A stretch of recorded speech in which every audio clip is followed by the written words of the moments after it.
목사님 나오셔서 성령의 능력으로 부흥하는 대천신흥교회라는 제목으로 말씀 전하실 때 귀한 은혜 받으시기 바랍니다.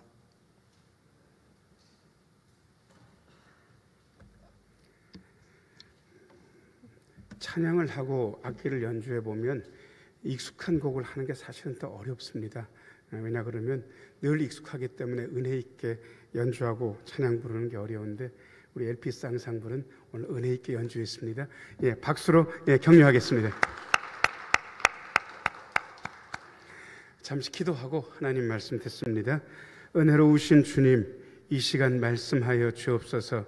말씀 들을 때에 주의 영이 우리의 심령 속에서 약동하는 시간 되게 하여 주옵소서. 2025년도 새해 첫 주일을 맞이하며 마음속에 기쁨과 감사와 용기가 샘솟게 하여 주옵소서. 예수님 이름으로 기도합니다. 아멘. 새해 첫 주일입니다. 새해 첫 주일이 되면 목사는 새해 목표를 가지고 여러분들과 공유하겠다는 생각을 가집니다. 그거는 잘하는 일이라 생각됩니다. 그냥 혼자 기도하면서 목표를 정하고 그냥 주보에다 싣고 요람에다 싣고 그러면 끝났다. 그게 아니라 자꾸 여러분들과 생각을 공유하면서 같은 방향으로 나아가는 것이 목표라는 생각을 늘 가지고 있기 때문에 그렇습니다. 주보 일면에도 나와 있고요. 여러분 보고 계신 현수막 오른쪽 같이 한번 읽어보도록 하겠습니다. 시작. 성령의 능력으로 부흥하는 대천 신흥교회. 총회 목표하고 같습니다. 거의 해마다 총회 목표에다가 대천 신흥교회라는 말만 추가해가지고 해오다가 작년에는 그렇게 안 했습니다. 기도원 가서 기도하면서 그냥 희한하게 올해는 그건 아닌 것 같다라는 생각이 들어서 기도하면서 정했습니다. 당에 와서 장로님들한테 이렇게 하겠다고 그랬더니 장로님들 목사님 기도하셨으면 그렇게 해야지요. 흔쾌하게 허락해 주셨습니다. 올해는 다시 총회 목표로 그대로 하겠습니다. 그렇게 말씀드렸더니 장로님들이 의견이 없이 목사님 기도하셨으면 그렇게 하셔야죠. 그렇게 해주셨습니다. 늘 감사하고 고마운 일입니다. 한 번만 더 오른쪽에 있는 현수막 보면서 같이 한번 읽어야죠. 시작. 성령으로 능력 부흥하는 대천 신흥교회. 성령의 능력으로 부흥하는 대천 신흥교회. 저는 꼭 대천 신흥교회라는 말을 넣는 거를 좋아합니다. 왜냐 그러면 사람이 다 각기 다르듯이 교회도 저마다의 특징과 특성을 지니고 있기 때문에 그렇습니다. 시내에 있는 교회하고 우리하고 똑같으면 우리 교회가 별따로 해수욕장이 있을 이유가 하나도 없습니다. 분위기가 다릅니다. 예배를 드려보면 압니다. 목사의 메시지도 좀 다릅니다. 같은 복음을 전한다고 해도 똑같은 게 아니고 똑같아서도 안 됩니다. 우리는 우리들만의 고유한 그게 있습니다. 그래서 하나님께서 이곳에 우리 같은 모습의 교회를 허락해 주신 겁니다. 그래서 저는 대천 신흥교회라는 그 이름에 엄청난 자부심을 가지고 있습니다. 목사이기 때문에 주례할 경우들이 꽤 있는데 가면 요즘은 목사가 전부 예배, 혼인 예배로 해서 인도하는 게 아니고 사회를 보는 친구들이 따로 있습니다. 요즘은 심지어 그런 예식도 잘 안 하고 자기들끼리 알아서 하는데 사회자를 세우면 사회자가 목사님 어떻게 소개할까요? 물어보면 저는 꼭 한마디만 하라고 그럽니다. 대천 신흥교회 담임 목사다. 그것만 소개하면 된다. 제가 자랑스럽기 때문에 그렇습니다. 자, 저를 따라서 해보세요. 우리 대천 신흥교회.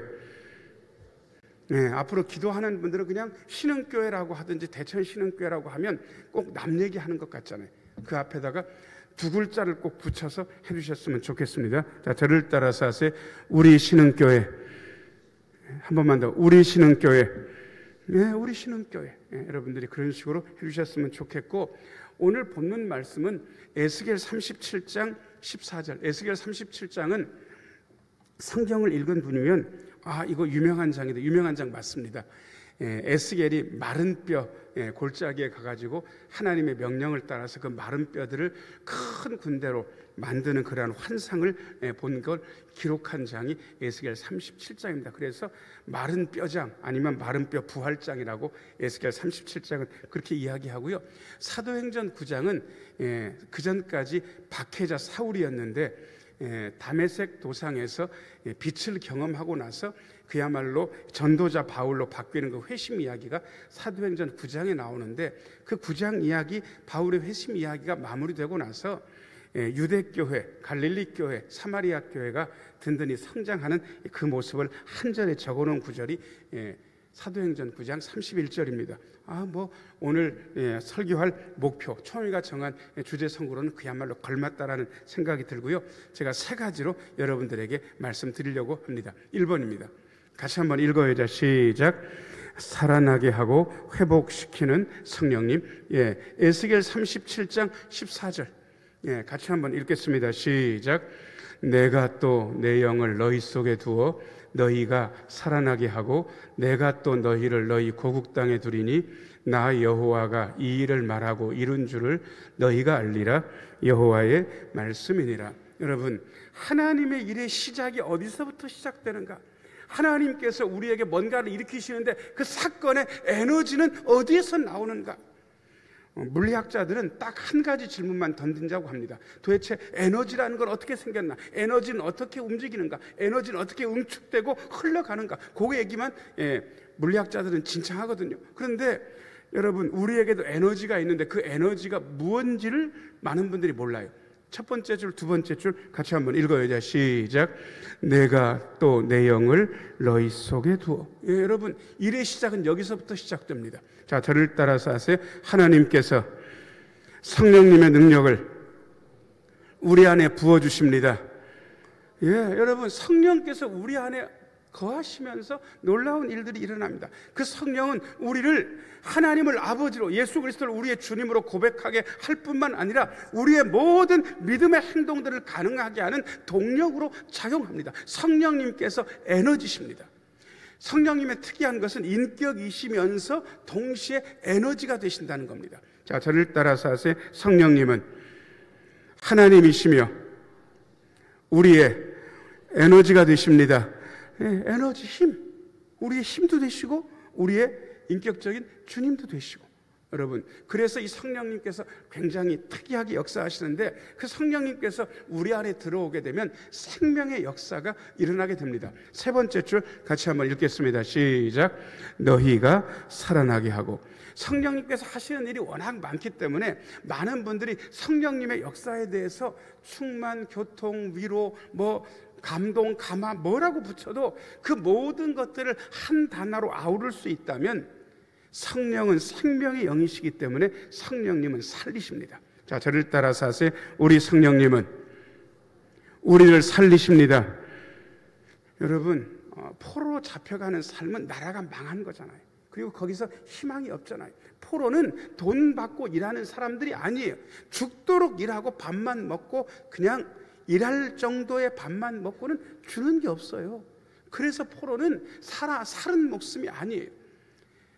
남유다가 나오고 나서 70년 동안 바벨론 땅에서, 심지어 에스겔은 포로민들 중에서 하나님의 말씀을 전해야만 했습니다. 그런데 이제 나라가 망하고 난 다음에 하나님께서 에스겔에게 하신 말씀은 성령께서 역사하실 거고 너희가 살아나게 될 거다라고 생명의 역사를 이야기하고 있습니다. 코로나 겪으면서 심지어 많은 교회들이 문을 닫았습니다. 우리 교단엔 교단 특별한 위기 상황들이 있어가지고 사실은 더 줄었습니다. 이러한 위기를 교단에 있는 지도자분들이 다 경험하면서 거의 죽었다, 목숨만 부지하고 있다라는 그러한 느낌들을 받은 것 같습니다. 그래서 어떻게 보면 위기의식을 가지고 성령께서 임하면 다시 살아난다라고 희망에 대해서 이야기하고 있습니다. 자, 저를 따라서 하세요. 성령께서 임하시면 살아납니다. 여러분, 이 살아남의 역사가 우리에게 필요하지 않겠습니까? 우리의 심령도 살아나고 우리의 가정도 살아나고 우리의 자녀들도 살아나고 우리의 사업장도 살아나고 지금 위기에 빠진 우리 대한민국도 살아나야 되지 않겠습니까? 이 시발점이 어디서 있느냐? 이 시작은 어디서 시작되느냐? 성령께서 움직이시면서 일어나는 겁니다. 성령께서 우리의 살아남의 시작점이시다. 그랬습니다. 그 다음에 그 14절 다시 한번 비춰줘 보세요. 살아나기만 하는가? 네 번째 줄, 다섯 번째 줄 같이 한번 읽겠습니다. 시작. 내가 또 너희를 너희 고국 땅에 두리니. 나라가 망했으니까 포로로 붙잡아 갔잖아요. 이 포로의 기간이 거의 70년이었습니다. 그리고 70년 만에 세상에 그때는 제국이 바뀌었는데 페르시아 제국이었는데 돌아오게 하나님께서 만드십니다. 여러분, 어떤 분이 어려서 미국 가가지고요 한 70년 살았어요. 한 70년 살면 미국 땅에 있는 게 편해요? 아니면 돌아오는 게 편해요? 돌아오는 게 편합니까? 미국에 있는 게 편합니까? 미국에 있는 게 편해요. 그때 당시에 페르시아 제국 세계 최고의 제국이었어요. 거기서 유대인들이 떵떵거리며 잘 사는 분들이 많았어요. 근데 심지어 나라가 이제 다시 한번 고레스 왕의 칙령에 의해서 가서 성전을 건축하고 고향 땅으로 돌아가도 좋다는 그 칙령이 내리자마자 돌아오는 분들이 생겨나기 시작했다는 거예요. 저는 이게 이해가 안 돼요. 70년쯤 살았으면 거기서 사는 게 나아요. 그런데 돌아오는 그 마음, 여러분, 어떻게 보면 간절한 마음이기도 하고 고향을 사모하는 마음이기도 하고 하나님 말씀대로 하나님을 섬기고 싶다는 믿음의 마음이기도 한 거죠. 이 모든 것들이 어떻게 시작됐는가? 성령의 역사로 시작됩니다. 자, 그런데 이 일이 어떻게 이루어지는지 밑에서 세 번째 줄부터 같이 한번 읽겠습니다. 시작. 나 여호와가 이 일을 말하고 이룬 줄을 너희가 알리라. 여호와의 말씀이니라. 여러분, 말씀하신 분이 하나님이세요. 70년 만에 니들이 돌아간다. 그리고 그것을 실제로 고레스 왕의 마음을 감동시켜서 돌아가게 이루신 분이 하나님이세요. 우리가 열심히 하고 우리가 하는 거라고 착각들을 많이 하는 경향이 있습니다. 우리가 움직여야 된다. 아니, 그 말은 일도 맞지 않습니다. 하나님께서 우리를 움직이게 하십니다. 하나님께서 하십니다. 성경의 역사는 너희들은 배반했고 너희들은 실패했지만 나는 실패하지 않는다. 이게 하나님의 역사입니다. 우리가 하나님의 자녀 된다는 사실을 우리가 입증하려고 하지만 성경은 그것에 대해서 부정적입니다. 성경은 이렇게 이야기합니다. 너희들이 나의 자녀라는 사실을 입증하려고 하지 마라. 내가 너희들의 아버지라는 사실을 내가 입증할 것이다. 이렇게 성경은 늘 이야기하고 있습니다. 성경은 그런 점에서 놀라운 희망의 책이고 놀라운 위안의 책입니다. 자, 저를 따라서 하세요. 하나님께서 우리 아버지 되심을 스스로 입증하십니다. 여호와라는 이름이 이미 그 사실을 우리에게 일러주고 있습니다. 여러분, 하나님을 대신하려고 하지 마세요. 주제넘게 그냥 가만히 계세요. 홍해를 가른 것은 모세의 지팡이가 아니에요. 모세는 그저 지팡이를 들어 올렸을 뿐이에요. 하나님께서 동풍을 불게 하시고 홍해를 두 쪽 내셨어요. 하나님께서 하신 거예요. 지금도 하나님의 역사는 그 스타일은 바뀌지 않았어요. 하나님께서 살아나게 하십니다. 하나님께서 회복시키십니다. 성령의 역사, 하나님의 역사. 자, 그 다음에 두 번째입니다. 같이 한번 읽어야 돼. 시작. 교회를 평안하게 하시고 든든히 세우시는 성령님. 31절 상반절 같이 읽겠습니다. 시작. 그리하여 온 유대와 갈릴리와 사마리아 교회가 평안하여 든든히 서가고. 여러분, 평안하다는 말을 어떻게 생각하십니까? 평안하다는 말, 이게 샬롬이라는 말의 번역인데, 샬롬이라는 것은 기본적으로 한 가지가 있어야 됩니다. 그건 뭐냐 그러면 다툼이 없는 상태를 샬롬이라 그렇게 이야기합니다. 다투지 않는 거. 그 다음에 모든 게 충족된 거. 그야말로 야 진짜 편하다. 아무것도 바랄 게 없다. 그게 샬롬의 그야말로 원형 같은 거예요. 그 시작은 어디서부터 시작되냐 그러면 다투지 않는 거예요. 여러분, 요즘 다투지 않는다라는 이 말 때문에 온 국민들이 스트레스입니다. 어려워요. 우리는 다투는 나라 안에서 살고 있고 다투는 교회를 경험하고 있고 쪼개져가는 나라를 우리의 몸으로 경험하고 있기 때문에 그렇습니다. 왜 다투는가 봤더니 의견이 다르다는 거예요. 의견이 다르다. 여러분, 의견이 다른데 다 다투는 건 아니더라고요. 저는 의견이 다른데 안 다투는 부부를 알아요. 그 부부지간인데요. 한 분은 전라도고 한 분은 경상도예요. 여러분, 정치적 색깔이 같겠습니까? 다르겠습니까? 달라요. 텔레비전 보는 프로도 달라. 그런데 안 다투. 왠지 아세요? 저분은 나하고 생각이 다르지만 나는 저분의 의견을 존중한다. 이게 그 두 부부의 스타일이에요. 나하고 생각이 다르지만 나는 너를 존중한다. 안 다투더라고요. 존중하니까. 그렇게 생각할 수 있지, 그분 입장에서. 근데 저는 교회 안에서 이 존중의 분위기가 사라진 것을 많이 봐왔습니다. 교회에 분쟁이 있고 목사님이 그 분쟁의 중심에 있어서 제가 노예 직함 때문에 어쩔 수 없이 가가지고 이런저런 얘기를 한 적이 있습니다. 이쪽 편 분들이 오셨고 반대쪽 분도 오셨어요. 어떤 데는 따로 만나기도 했습니다. 그런데 뭐라고 얘기하냐 그러면요, 제가 중재하고 조장하러 갔는데 이렇게 얘기하더라고요. 목사님, 그것들하고는 얘기가 안 됩니다. 이렇게 얘기하는 거예요. 목사님, 뭐하고는 얘기가 안 된다고? 그것들, 여러분, 그것들이라고 말하는 순간 인간 취급을 하고 있는 겁니까? 인간 취급 안 하는 겁니까? 인간 취급 안 하는 거예요. 존중하지 않는 거예요. 존중하지 않으면 같이 갈 수 없어요. 제가 이거 지금 교회 밖에서 본 게 아니, 교회 안에서 본 거예요. 이야, 왜 이렇게 얘기하지? 목사님, 그분들은 저희랑 생각이 달라요. 생각이 많이 달라서 힘들어요. 이쯤 얘기해도 괜찮잖아요. 근데 그렇게 얘기 안 하는 거예요. 적어도 교회는 그렇게 얘기해서는 안 됩니다. 저분은 우리와 생각이 많이 달라요. 그래서 쉽지 않아요. 아니, 얼마나 좋아요.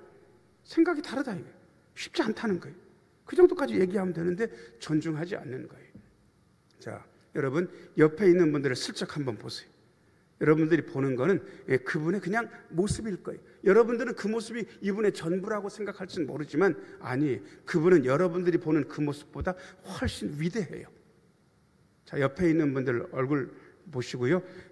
그대는 훨씬 더 위대합니다. 한번 해보세요. 자, 시작. 그대는 훨씬 더 위대합니다. 여러분 왠지 아세요? 여러분 저를 보고 계시죠? 제 안에 저희 아버지 어머니가 있는 걸 아시는지 모르겠습니다. 보이세요?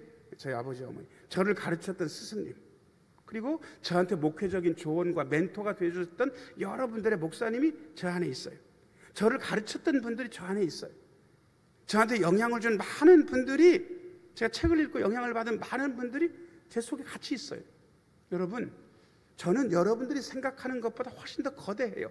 빙산의 일각이라는 말 아세요? 어떤 배가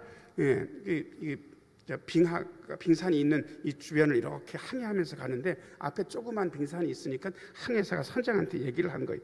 선장이 앞에 조그만 빙산이 있는데 어떻게 할까요? 그러니까 보통은 피해가라고 그러는데 이 선장이 그 배가 철선이거든요. 그러니까 걱정 없어, 까짓 이 정도면 그냥 지나가, 부서도 돼. 그런데 여러분, 빙산이 부서졌겠습니까? 배가 부서졌겠습니까? 타이타닉. 배가 부서져 버렸어요. 왜냐 그러면 작은 게 아니라 그 밑바닥에 최소한 보이는 부분보다 10배 이상이 밑바닥에 있는 거예요. 10배는 작아요. 수백 배가 밑바닥에 있을 수도 있다는 거예요. 한 분 한 분을 대할 때 그렇게 이분이 위대한 분이라고 생각하고 존중심을 가져야 생각이 달라도 다투지 않을 수 있어요. 근데 이 존중심이 어디에서부터 사라졌냐 그러면 교회에서부터 사라진 거예요. 교회의 위기를 말하는 분들은 교회가 존중하지 않는 것 때문에 위기가 닥친 거예요. 여러분, 이분이 위대한 분이면요, 그분 앞에서 예의를 지켜야 돼요. 근데 교회가 제일 무례해요. 존중하지 않아요. 교회가 가지고 있는 영적인 자산이 다 무너지면서 교회는 위기에 빠진 거예요. 코로나 3년이 우리의 위기의 원인이 아니에요. 그거는 완전 잘못 생각하는 거예요. 그건 계기가 됐을 뿐이에요. 부부지간에 존중하지 않고, 부모가 자녀를 존중하지 않고, 자녀가 부모를 못 배웠다고 존중하지 않고, 저분이 나와 생각이 다르다고 존중하지 않아서 교회는 다퉈요. 다투는 순간 힘이 없어요. 세상도 무시해요. 그 다음에 또 하나, 존중해야 될 뿐만 아니라 감사해야 됩니다. 생각이 다른 그분이 내 옆에 앉아 있다는 거, 얼마나 고맙고 감사한 일입니까? 자, 옆에 있는 분을 얼굴 보시면서요, 저하고 생각이 다른데 제 옆에 있어 주셔서 너무 감사해요. 한번 해봐요. 자, 시작. 저하고 생각이 다른데 제 옆에 있어 주셔서 너무 감사해요. 그건 고마운 일입니다.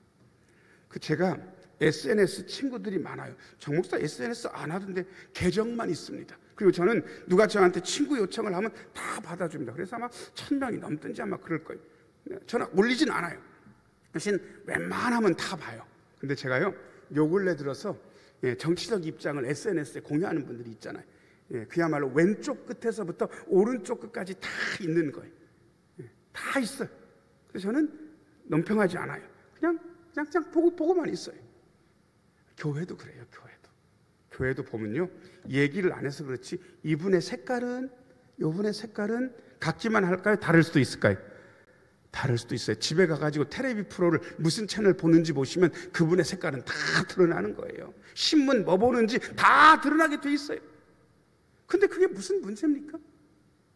그분이 나랑 생각이 다른데도 불구하고 내 옆에 나하고 같이 가겠다는데 그건 얼마나 고맙고 감사한 일입니까?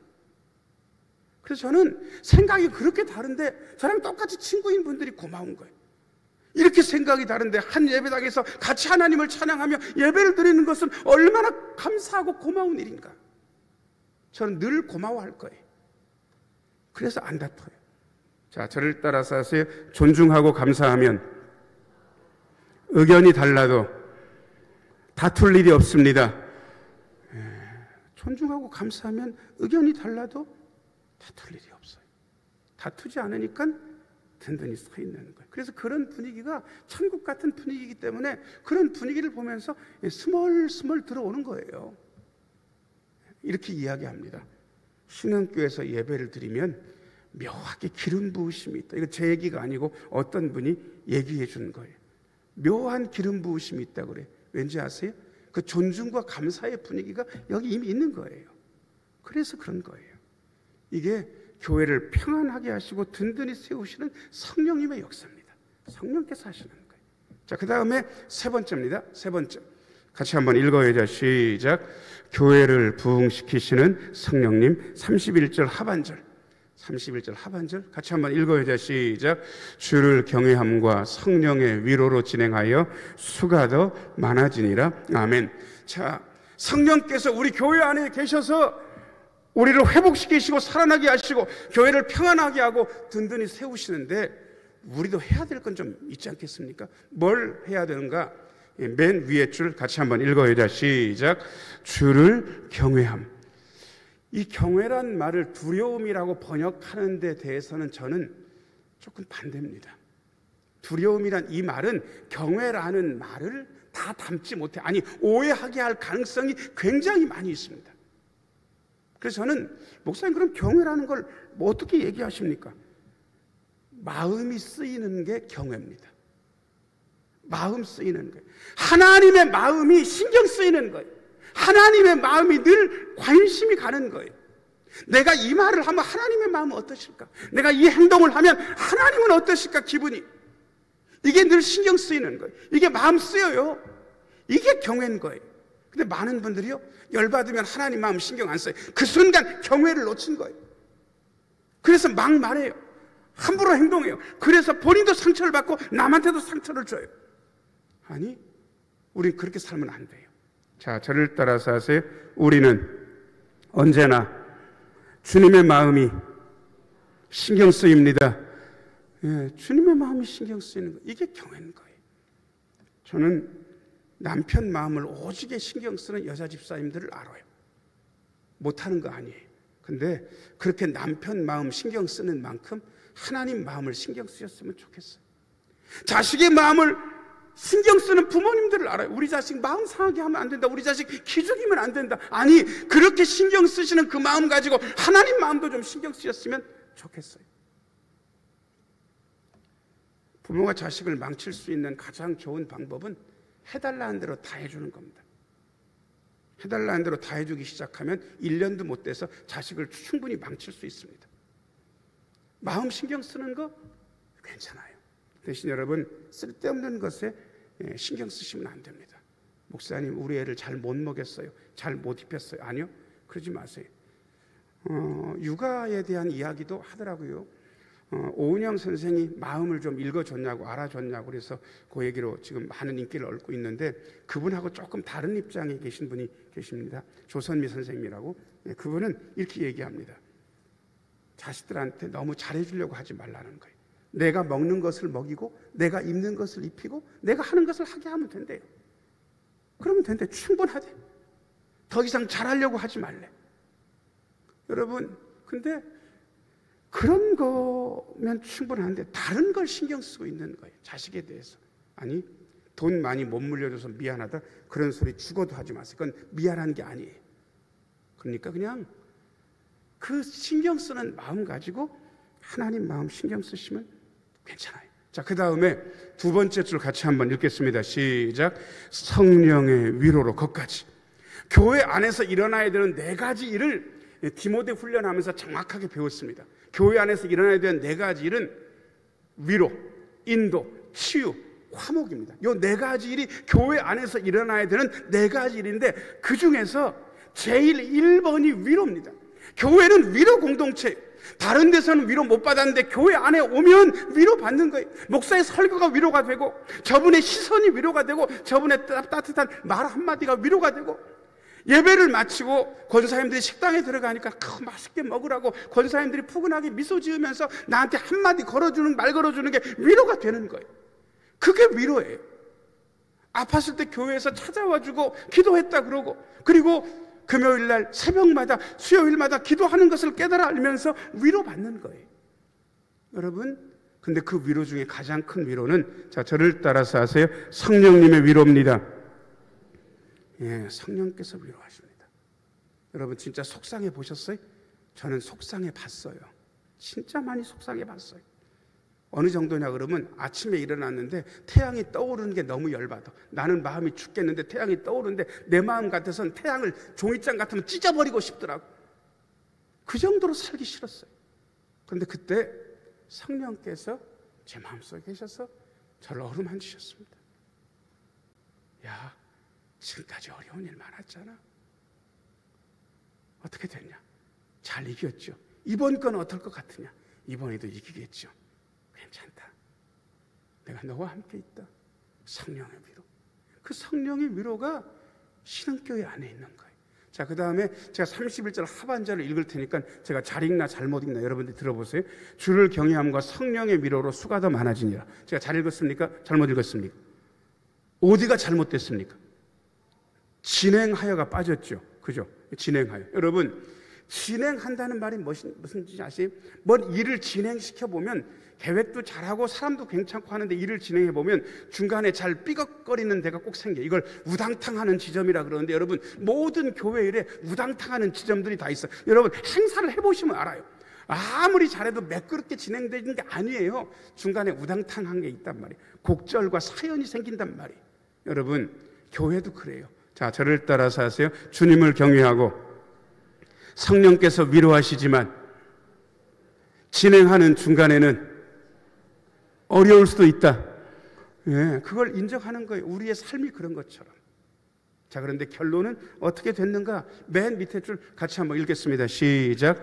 수가 더 많아지니라. 목사님, 이건 좀 아닌 것 같습니다. 갑자기 왜 양적 부흥에 대해서 나온 겁니까? 여러분, 이게 안 중요하다 그렇게 생각하시면 안 됩니다. 어떤 분들이 이렇게 얘기하는 분들이 있어요. 목사님, 모든 예수 믿는 사람들은 제자라야 되지 않습니까? 제자만 되면 숫자에 상관없이 괜찮은 것 아닙니까? 그런데 다시 묻습니다. 그 제자가 어디서부터 나옵니까? 예수님은 어떻게 사역하셨습니까? 예수님은 처음에 제자 사역, 제자를 고르긴 하셨지만 제자 사역을 먼저 하신 분이 아니에요. 대중 사역, 무리 사역을 먼저 하셨어요. 그리고 그 무리 중에서 어떤 사람들을 뽑아서 제자로 삼으셨어요. 보통 교회가 그래요. 대부분 무리, 예수님을 따르는 무리, 왔다 갔다 하는 무리. 그런데 그 무리 안에 어떤 사람들은 제자가 되는 거예요. 근데 여러분, 저분이 그냥 무리였는데 상황 때문에 어떠한 마음이 생겨서 제자 역할을 잘 감당했어요. 한 4, 5년 그렇게 했어요. 그런데 그러다가 또 이제 상황이 바뀌어요. 그러면 그분은 편안하게 예수님을 따르는 무리로 또 살아갈 수도 있어요. 상관없어요. 저는 교회에서 실질적으로 이러한 일들을 보고 있는 사람이에요. 그래서 무리의 숫자는 상당히 중요합니다. 왜? 그 무리 중에서 제자가 나오기 때문에 그렇습니다. 자, 저를 따라서 하세요. 예수님을 따르는 무리 중에서 제자가 나옵니다. 예, 그러니까 무리가 줄어드는 건 큰 위기예요. 왜냐 그러면 그 말은 제자도 줄어들 수 있다는 그러한 말이기 때문에 그렇습니다. 그런데 이 모든 것들을 누가 하시는가? 성령께서 하십니다. 자, 유전사님, 그 마지막 기도 제목 있는 거 좀 비춰줘 보세요. 예, 위에 표어를 같이 한번 읽겠습니다. 시작. 성령의 능력으로 부흥하는 대천 신흥교회. 오늘 들으신 설교 제목을 기도로 바꿨습니다. 1번 같이 읽어보자. 시작. 성령님, 우리 신흥교회를 살아나게 하시고 회복시키소서. 2번 성령님, 우리 신흥교회를 평안하게 하시고 든든히 세우소서. 3번 성령님, 우리 신흥교회를 부흥시켜 주옵소서. 성령의 능력으로 부흥하는 대천 신흥교회는 이렇게 기도하면서 2025년도를 전진할 것입니다. 이 흐름에 다 같이 동참하셔서 놀라운 부흥을 경험하는 우리 신흥교회가 되기를 예수님의 이름으로 축원합니다. 은혜로우신 아버지 하나님, 우리 신흥교회를 살아나게 하시고 회복시켜 주옵소서. 하나님, 우리 신흥교회를 평안하게 하시고 든든히 세워 주옵소서. 하나님, 우리 신흥교회를 부흥시켜 주옵소서. 예수님 이름으로 기도하옵나이다. 아멘.